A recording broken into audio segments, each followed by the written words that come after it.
5-6 लोग मिलके ये कह दे सर कि हम तो भगवा आतंकवाद फैलाएंगे, हमें पता है कि बिना तांडव के हिंदू राष्ट्र नहीं बनेगा। और भाई इसके साथ साथ ना जय श्री राम के साथ महादेव का नाम हर हर महादेव भी कहना पड़ेगा और हाथ में फरसा भी उठाना पड़ेगा। अगर तुम सोचो ना सर पे भगवा पगड़ी बांध के अगर तुम घूमोगे हिंदू राष्ट्र बनाओगे तो ऐसे ही बनेगा। आपको हिंदू राष्ट्र बनाने के लिए भगवा आतंकवादी भी बनना पड़ेगा। और मैं ये देखना चाहता हूँ कि जो हिंदू राष्ट्र की मांग करता, जो चाहता कि हिंदू राष्ट्र बने, तो आज इस कमेंट में अपनी हाजिरी देना, जय श्री राम लिखना। कम से कम मेरे हिसाब से इसमें आज 1 लाख कमेंट होनी चाहिए जय श्री राम। जय श्री राम।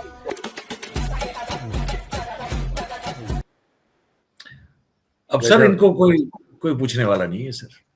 आपने कहा, बिल्कुल सही कहा कि ये फ्रिंज एलिमेंट नहीं है, ये ऐसे कोई आवारा लोग नहीं है जो कुछ भी बोल के नहीं, ऐसा कुछ नहीं है।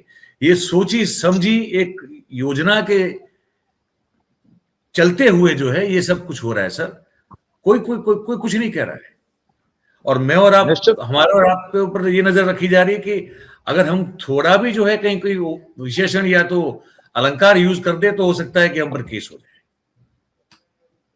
देखिए मयूर जी, ये जो बात कह रहा था कि भगवा आतंकवादी बनना पड़ेगा, आप कल्पना करके देखिए किसी और धर्म के व्यक्ति ने इस तरह का वीडियो जारी किया होता तो अब तक जेल की सलाखों के पीछे।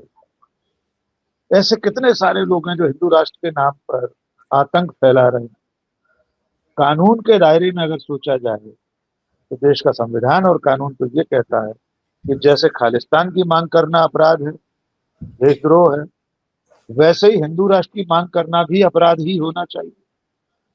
लेकिन ये सारे लोग इसलिए ऐसा कर पा रहे हैं, इसलिए ऐसा बोल पा रहे हैं क्योंकि ये जानते हैं कि जो लोग सत्ता में बैठे हैं उनकी मंशा भी यही है। उनका जो लॉन्ग टर्म प्लान है, उनकी जो दूरगामी योजना है, उनका जो सपना है, वो भी तो यही है। उनका जो वैचारिक पितृ संगठन है, उनके जो मुखिया है, उनके जो स्वयं सेवक हैं, वे सब भी तो यही बात करते हैं। जब डॉक्टर मोहन भागवत ये कहते हैं कि जब हिंदू नहीं रहेगा तो दुनिया नहीं रहेगी, माने ये कौन सा गणित है, कौन सा विज्ञान है, कौन सा जनसंख्या शास्त्र है, हमें नहीं पता कि हिंदू नहीं रहेगा तो पूरी दुनिया नहीं रहेगी। 8 अरब से ज्यादा आबादी है इस धरती की, कैसे नहीं रहेगी उसका कुछ तौर तरीका नहीं बताया हुआ।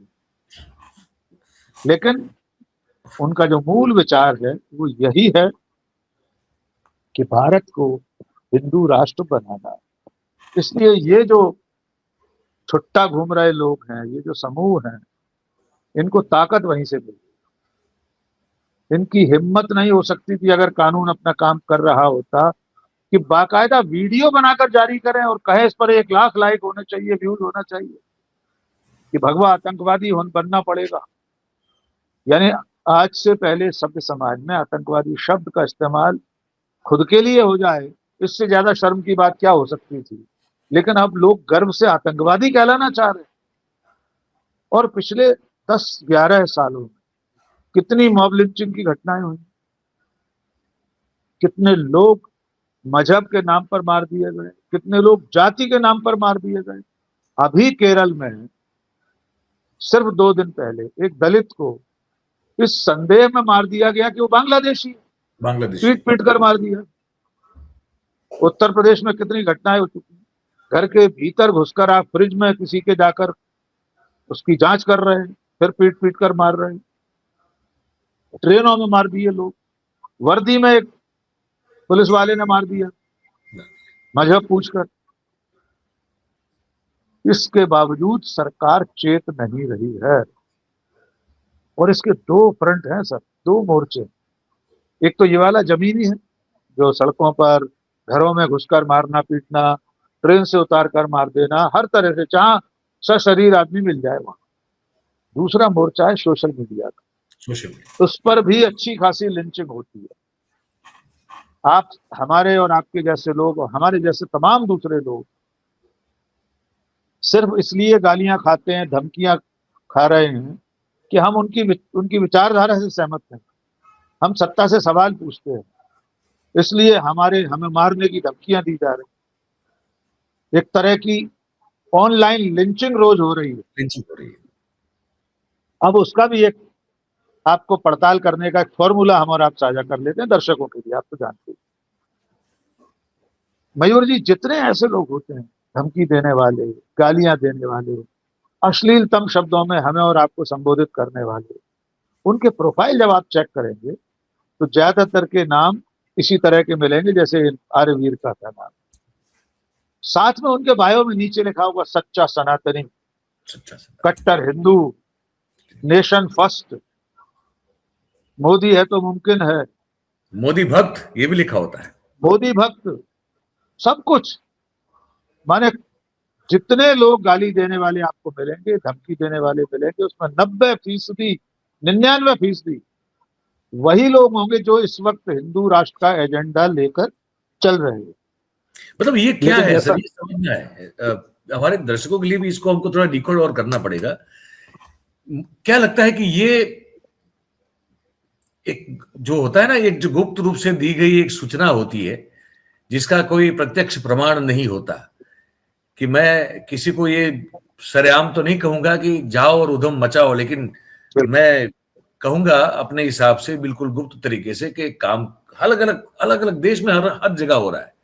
तो मुझे लगता है, क्या आपको भी ये लगता है कि ये एक सुनियोजित रूप से, और मुझे लगता है आने वाले दिनों में बंगाल में तो और शायद ज्यादा हो सकता है, ये जो है स्थिति, वो हमको बड़ी विचित्र रूप से जो है वो एग्रीगेट होती हुई दिखती है बंगाल में, और शायद उन सब स्टेट्स में जहां पे बीजेपी की सरकार नहीं है। ये मेरा मानना है। क्या आपको लगता है कि ये सुनियोजित रूप से इसको जो है वो भड़काया जा रहा है, इनको भेजा जा रहा है, इनको छूट दी जा रही है, इनको खुला लाइसेंस दिया जा रहा है कि तुम हो सके उतना उद्यम बचाओ, तुम लोगों का बाल भी बाका नहीं होने देंगे? क्या ये संभावना लगती है आपकी? देखिए, अब आप अगर इस तरह के जो संगठन होते हैं, इस तरह की जो विचारधाराएं होती हैं, उनके काम करने के तरीकों को जानेंगे, पढ़ेंगे, इतिहास में झांक कर देखेंगे, तो आपको समझ में आ जाएगा कि सब चीजें योजनाबद्ध होती, सुनियोजित होती। बस प्रकट रूप में आपको ऐसा नहीं लगेगा कि ये कोई किसी एक कमांड हेडक्वार्टर से चल रहा है। ऐसा लगेगा कि अलग अलग जगह बिखरे बिखरे से कुछ आवारा तत्व हैं, कुछ असामाजिक तत्व हैं, वो ऐसा कर रहे हैं, लेकिन अंदर खाने सबके धागे आपस में जुड़े होते। वरना क्या वजह है कि देश के प्रधानमंत्री ने पिछले 12 सालों सिर्फ एक बार ऐसा बयान दिया था कि दलितों को हाथ मत लगाओ, जो करना है मेरे साथ करो। और वो भी क्यों करना पड़ा था? क्योंकि आपके अपने राज्य में ऊना में दलितों की चमड़ी उधेड़ ली गई थी। कितना भयंकर जुल्म हुआ था उनके ऊपर, कि उन्होंने गौ हत्या की है या गौ मांस के कारोबारी हैं वगैरह वगैरह। तब नरेंद्र मोदी ने कहा था, मेरा जो करना हो कर लो, मुझे गोली मार दो, लेकिन मेरे दलित भाइयों को हाथ भी मत लगाना।